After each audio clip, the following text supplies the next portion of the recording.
২০২৪-২৫ অর্থ বছরের জন্য প্রায় ৮ লাখ কোটি টাকার বাজেট প্রস্তাবের পরদিনই বাজারে আগের বাড়তি দামে বিক্রি হচ্ছে পণ্য।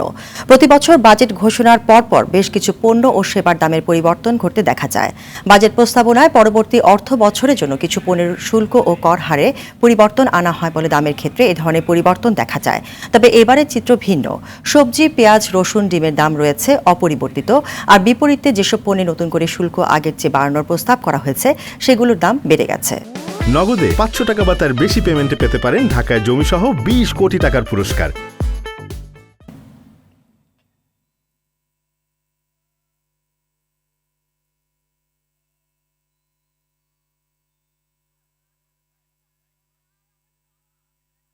দর্শক, এই মুহূর্তে রাজধানীর কারওয়ান বাজারে সহকর্মী শাকিলা করিম আর চট্টগ্রাম থেকে সরাসরি যোগ দিচ্ছেন সহকর্মী সাইফুল মাহমুদ। শাকিলা, প্রস্তাবিত বাজেটের ইতিবাচক প্রভাব ও নেতিবাচক প্রভাব কোনটা বাজারে বেশি লক্ষ্য করা যাচ্ছে জানাবেন। জি নাবিলা, আপনি যেমনটি জানতে চাচ্ছিলেন ইতিবাচক প্রভাব এবং নেতিবাচক প্রভাব, আমি যদি একটু বলতে যাই যে গত এক সপ্তাহ আগে যে দাম ছিল বাজারে পণ্যের, এক সপ্তাহ পরে কিন্তু অনেক বেশি দাম লক্ষ্য করা যাচ্ছে এবং বেশিরভাগ ক্রেতারা কিন্তু বেশ অসন্তোষ প্রকাশ করছেন। কেননা আপনাকে একটু জানিয়ে রাখি, এখন যেহেতু শীতকাল পরবর্তী, যেহেতু গরমকাল চলে আসছে, আমাদের দেশীয় উৎপাদিত পেঁয়াজ আমাদের দেশের বাজারে থাকবে এবং পেঁয়াজের দাম কিন্তু আসলে কোনোভাবেই ৪০ থেকে ৫০ টাকার উপরে ওঠার কথা না, যেমনটি ক্রেতারা বলছেন। সেই পেঁয়াজ কিন্তু বাজারে আজকে ৮০ টাকা দরে বিক্রি হচ্ছে এবং রসুনের কেজি বিক্রি হচ্ছে ২২০ টাকা থেকে ২৩০ টাকা।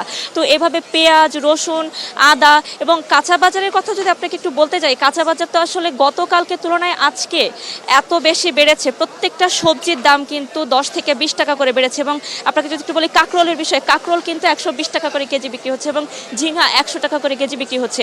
তো যেহেতু এই যে সবজিগুলো সেঞ্চুরি হাঁকাচ্ছে এবং এর পাশাপাশি অন্যান্য সবজিরাও কিন্তু পিছিয়ে নেই, তো বাজারের এই যে অবস্থা এবং বাজেট পরবর্তী বাজারের যে দাম পণ্যের যে একটা উল্লম্ফন লক্ষ্য করা যাচ্ছে, এই অবস্থায় আসলে ক্রেতারা কি বলছেন আমি একজন ক্রেতার সঙ্গে কথা বলার চেষ্টা করব। একটু জানতে চাইবো আপনার কাছে যে গতকালকে তো বাজেট হলো এবং বাজেট পরবর্তী আজকে বাজারে আপনি কি ধরনের পরিবর্তন লক্ষ্য করছেন এবং আপনার কাছে সব মিলে কি মনে হচ্ছে এবারে বাজারটা কেমন হয়েছে?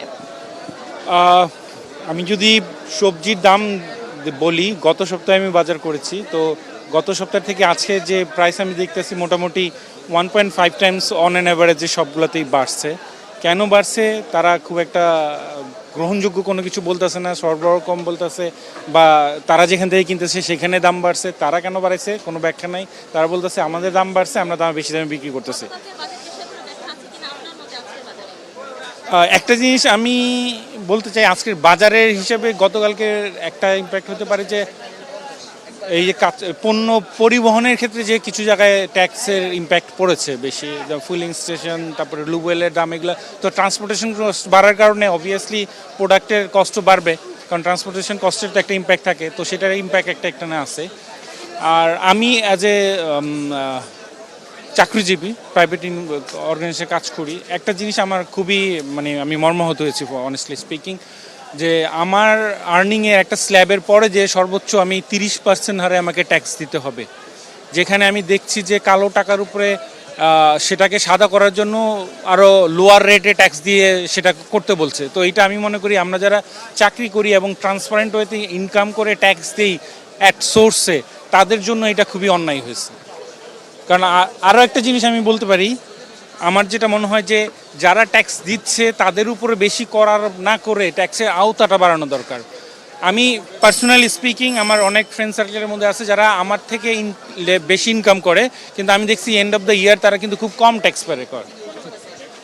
আপনি যেমনটি শুনছিলেন নাবিলা, ক্রেতাদের যে অসন্তোষ এবং বাজেট নিয়ে তাদের যে মতামত, সেটা কিন্তু জানালাম আপনার মাধ্যমে দর্শকদেরকে একটু জানানোর চেষ্টা করেছি এবং আপনাকে দর্শকদের এই মুহূর্তে আমি আসলে নিয়ে যেতে চাই চট্টগ্রামে। সেখানে আছেন আমাদের সহকর্মী সাইফুল মাহমুদ। সাইফুল, আজকের বাজার দর সম্পর্কে একটু জানাবেন। জি শাকিলা, আপনাকে ধন্যবাদ। আমি যদি চট্টগ্রামের বাজেট পরবর্তী বাজার দরের কথা বলে থাকি, আসলে এই চট্টগ্রামের বাজেট পরবর্তী পণ্যগুলো কিন্তু বাড়তে শুরু করেছে, যেগুলো কিন্তু আগে থেকেই বাড়তি সেগুলো কিন্তু আসলে ইতিমধ্যে বাড়তে শুরু করেছে এবং যেগুলো কিন্তু আসলে কমার কথা সেগুলো কিন্তু আসলে কোনোভাবেই কমছে না, যেহেতু আগে থেকে সেগুলো বাড়তি আছে, সুতরাং এগুলি আসলে কমার কোনো সুযোগ নেই এবং যেগুলো কিন্তু আসলে বাড়বে বলছে সেগুলো কিন্তু ধীরে ধীরে ইতিমধ্যে বাড়তে শুরু করেছে। আমি যদি বলে থাকি আসলে সিগারেটের কথা, যে সিগারেট আসলে 18 টাকার বিক্রি হতো সেই সিগারেট এখন বিক্রি হচ্ছে 25 টাকাতে, এবং যেই জর্দার উপরে প্রভাব পড়েছে এবং সেই সাথে ইলেকট্রনিক্স পণ্যগুলির উপরেও কিন্তু প্রভাব পড়েছে। ধীরে ধীরে কিন্তু বাজেট ঘোষণা হওয়ার আগের থেকে কিন্তু আসলে ইলেকট্রনিক্স পণ্যের দাম বাড়িয়ে দিয়েছে গতকালকে ব্যবসায়ীরা, এবং যারা সাধারণ ক্রেতা আছে তারা কিন্তু অভিযোগ করেছেন এই বাজেটে কোনো প্রভাব পড়েনি নিত্যপণ্যের উপরে। তবে বাজেট পরবর্তীতে বাজেট ঘোষণা হওয়ার সাথে সাথেই দেশি পেঁয়াজ এবং ভারতীয় পেঁয়াজে 5 টাকা করে বৃদ্ধি পেয়েছে। দেশি পেঁয়াজ বিক্রি হচ্ছে 90 টাকা, ভারতীয় পেঁয়াজও বিক্রি হচ্ছে 90 টাকা, আদা বিক্রি হচ্ছে 295 টাকা, রসুন বিক্রি হচ্ছে 205 টাকা থেকে 200। সেখানে কিন্তু দেখা যাচ্ছে যে বাজেটে কিন্তু নিত্যপণ্যের কোনো প্রভাব পড়েনি, বরং তো কিন্তু বেড়েই চলছে, কোনোভাবেই নিয়ন্ত্রণ করা যাচ্ছে না। এবং সেই সাথে ভোগ্যপণ্যের কথা যদি বলে থাকি, আসলে ভোগ্যপণ্য কিন্তু আসলে এমনি তো বাড়তি আছে, কোনোভাবেই কিন্তু কমছে না। তবে যারা সাধারণ ক্রেতা আছে তারা কিন্তু বারবার অভিযোগ করেছেন বাজেটে আসলে তাদের জন্য কি দিয়েছে। দেখা যাচ্ছে যে বাজেটে কোনো কিছু সাধারণ পাবলিকের জন্য দেওয়া হয় নাই বলে তারা অভিযোগ করেছেন। তবে যেই পণ্যগুলো কমার কথা সেই পণ্যগুলো কিন্তু আগে থেকে যেহেতু দাম বৃদ্ধি, কবে নাগাদ আসলে এই সমস্ত পণ্যের দাম কমবে সেটাও বোঝা যাচ্ছে না। আর যে পণ্যগুলোর দাম বাড়বে বলা হয়েছে সেগুলো কিন্তু গতকালকে থেকে কিন্তু বাড়িয়ে দিয়েছেন এখানকার যারা সাধারণ ব্যবসায়ী। তবে সাধারণ যারা ক্রেতা আছে তারা, সাধারণ জনগণ এবং যারা ক্রেতা আছে তারা বলছেন এই বাজেট কিন্তু আসলে সাধারণ লোকের জন্য আসে নাই বলে মনে করছেন। এই বাজেট ব্যবসায়ীদের জন্য সুখবর বয়ে নিয়ে আসছে বলে তারা অভিযোগ করেছেন। এই ছিল নাবিলা আমার কাছে এই মুহূর্তে সর্বশেষ তথ্য। আপনাদের দুজনকে ধন্যবাদ।